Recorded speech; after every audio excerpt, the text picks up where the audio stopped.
রহমতুল্লাহি ওয়া বারাকাতুহু। তো আজকে আবার এসে পড়ছি নতুন একটা ভিডিও নিয়ে। আজকে বাড়িতে বানাই আমি জিলাপি ইফতারির জন্য। তো এই জিলাপিটা কিন্তু খাইতে অনেক মজা আর অনেকটা মসমসে হয়।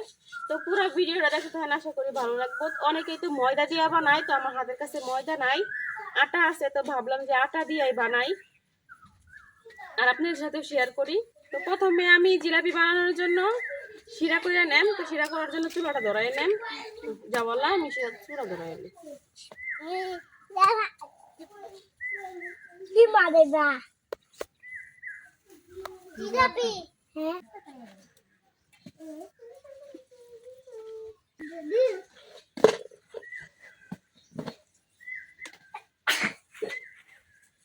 শিরা বানানোর লাগে আমি এই বাটি দিয়ে 3 বাটি চিনি দিয়ে দিতেছি।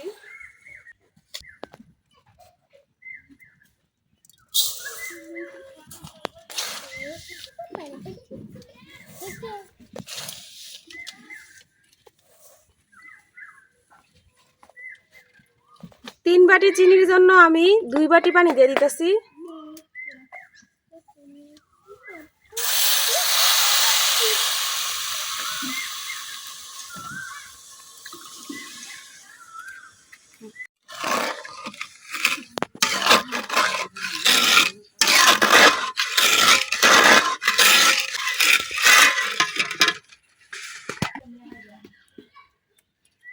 এখন এই জায়গায় কিছু এলাচ দিয়ে দিতেছি গ্রানের জন্য। এলাচগুলো আমি একটু ফাটাই দিতেছি। এখন শিরার আমি করে নিলাম।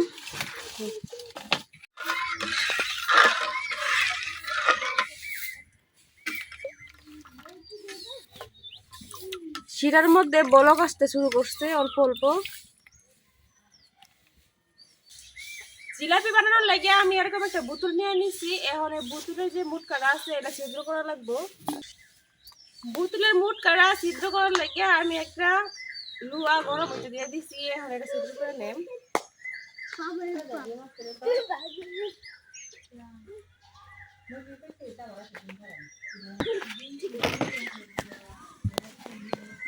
একবারে মাছ বরাবর দিয়ে দিতেছি।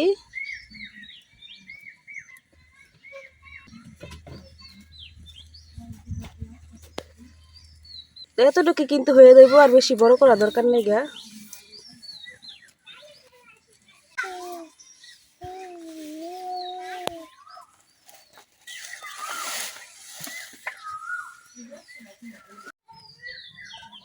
শিরার মধ্যে একবারে জুড়ে বলক এসে পড়ছে আর চিনিটা পুরোপুরি গইলা গেছে।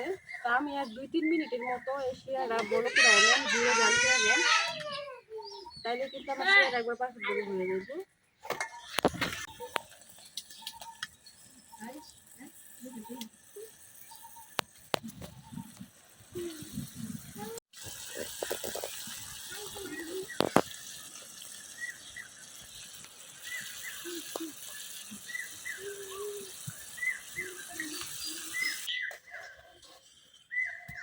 চিনি শিরাটা আমি 2-3 মিনিটের মতো জাল করে নিচ্ছি। এখন কিন্তু শিরাটা একবার পারফেক্ট ভাবে রেডি। তো শিরাটা এরকম হলে একটু হাত দিয়ে দেখবেন, যখন দেখবেন আটা আটা হয়ে গেছে তখন মনে করবেন একবার শিরাটা পারফেক্ট ভাবে হয়ে গেছে, হাতে আটার মতো লাগতেছে। এখন আমি শিরাটা চুলা থেকে নামাই নেম।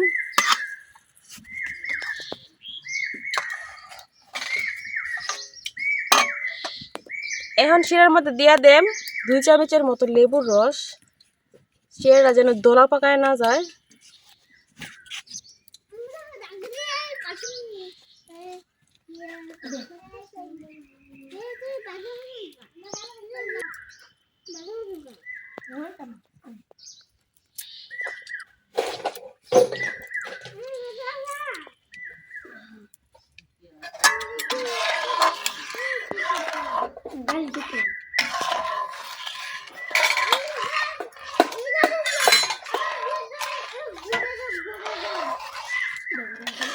লেবুর রসটা আমি খুব ভালোভাবে শিরার সাথে মিশিয়ে নিচ্ছি। এখন ডাইকা রাখাম যেন ঠান্ডা না হয়ে যায়।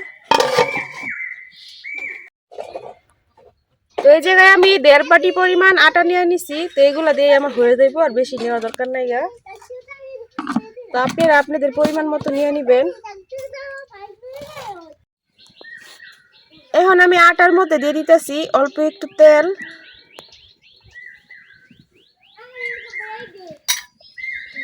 এই তেলটা আমি আটার সাথে খুব ভালোভাবে মিশাই নিলাম।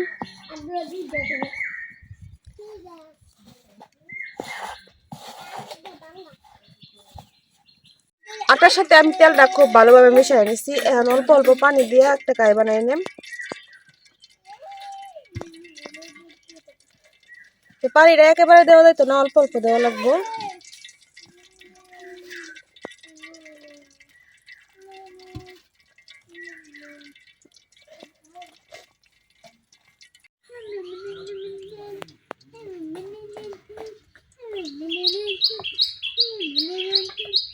ব্যাটারটা কিন্তু পুরোপুরি রেডি। এখন এই পর্যায়ে আমি দিয়ে দেব 1 প্যাকেট ইনু।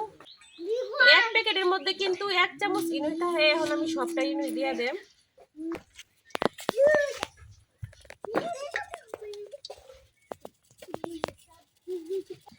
ইনুটা দেওয়ার কারণ হইতাছে ইনুটা দিলে ব্যাটারটা রেস্টে রাখতে হয় না, আবার জিলাপিটা অনেক মচমচা হয়, অনেকক্ষণ যাবত মচমচা থাকে, নরম হয় না।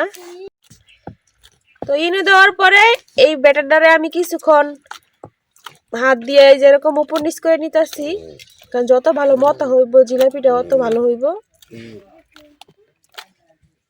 আর দেখেন আমার কাইটা কেমন হয়েছে। তো ইনু দেওয়ার পরে কিন্তু অন্যরকম হয়ে গেছে। এই যে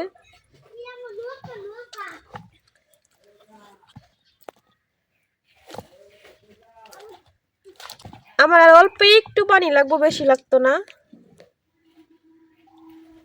এই যে আমি এতটুকু পানি দিয়ে দিলাম।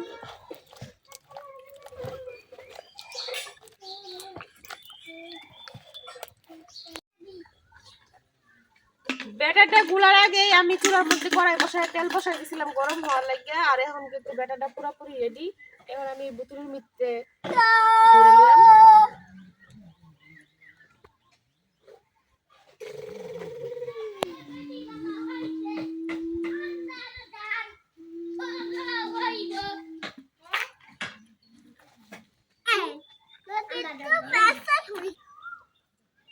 তো 1 বোতল ব্যাটার আমি ভরে নিছি। এখন জিলাপি দেওয়ার পালা।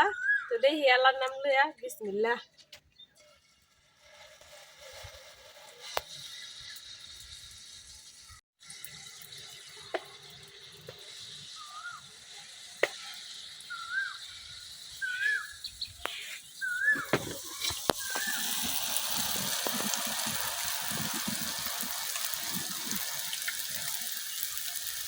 প্রথমটা কেমন হয়েছে দেখেন। প্রথমটা নিচে কায় আসতে দেরি হয়েছে, তো এই জন্য। তো পরের দিক একটু ভালোই হয়েছে, আস্তে আস্তে ভালো হইব।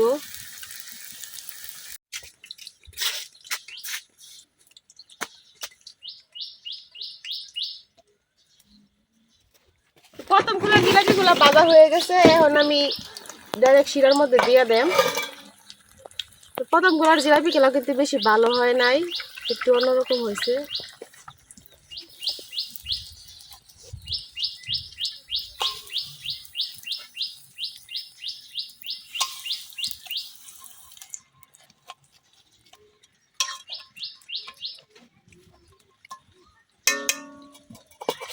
এখন আবার ঢাকা রেখে দেন।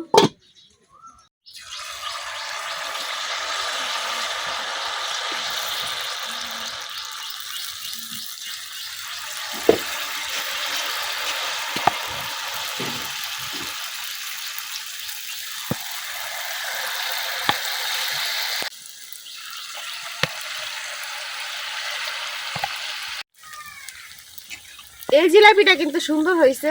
আর এগুলা দেওয়া দেখেন একটা তেরা বেহা হয়ে দিছে। তো জিলাপি বানাইতেছি না, ইতিহাস করতেছি, কিছু বুঝতেছি না।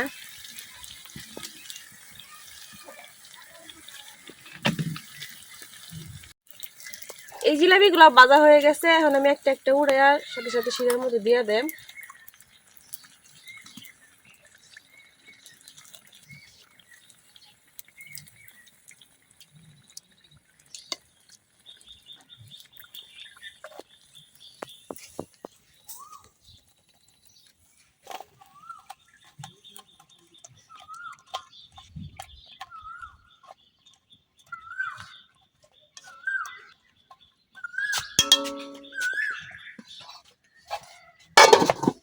আজকে সকাল থেকে দিনটা মেঘলা মেঘলা, আজকে মনে হয় বৃষ্টি আইবই।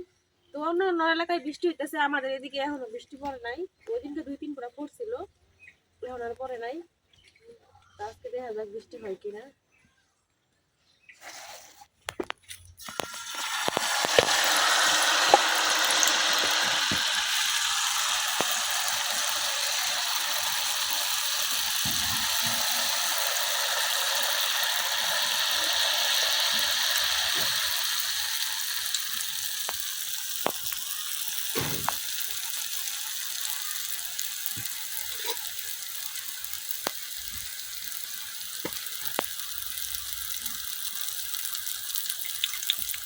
জিলাপিটি আস্তে আস্তে সুন্দর হওয়া শুরু করছে।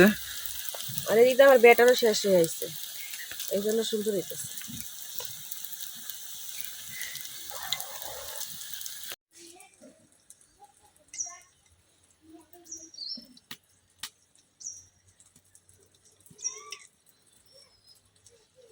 আমার এই ভিডিওটা যারা যারা দেখবো তারা কইবো জিলাপি জীবনও বানাইছি না, কিন্তু আগে অনেকবার জিলাপি বানাইছি, অনেক সুন্দর হয়েছে। ওই আগে যে বানাইছিলাম ওগুলা ময়দা দিয়ে বানাইছিলাম, তো এইবার তো আটা দিয়ে বানাইছি, এই জন্য মনে হয় এরকম হয়েছে। আর আমাদের বাজারে আটাগুলা বেশি ভালো না, এই জন্য আর কি এরকম হয়েছে। তো আজকে তো জিলাপি বানাইলাম, আমরা ইতিহাস করলাম। তো পরবর্তী আরেক দিন আপনাদেরকে ময়দা দিয়া পারফেক্ট ভাবে জিলাপি বানাই দেখাই। আমি ভাবছিলাম যে আটা দিয়ে হইব সুন্দর, এখন দেখলাম না আটা দিয়ে হইলো না। আসলে তো মানুষে যে কয় ছাগল দিয়ে কখনো হাল চাষ হয় না, ঠিকই কয়। আটার কাজ আটাই করে আর ময়দার কাজ ময়দা।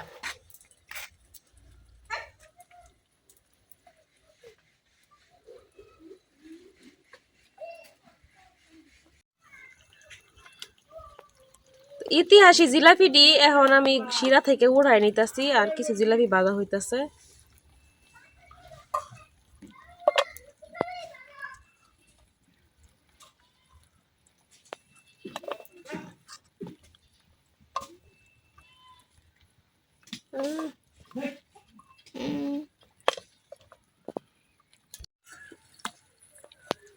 আগে যে জিলাপি গুলা আমি শিরার মধ্যে ডুবাই রাখছিলাম ওগুলো উঠাই নিছি, এখন এগুলো আবার দিয়ে নিতেছি।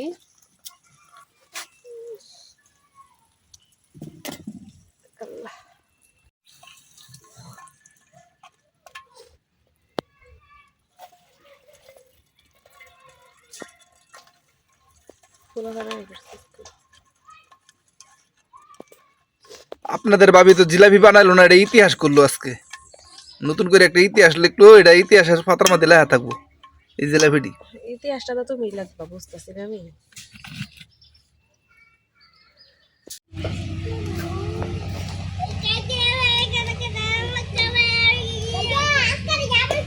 শুরু হয়ে গেছে।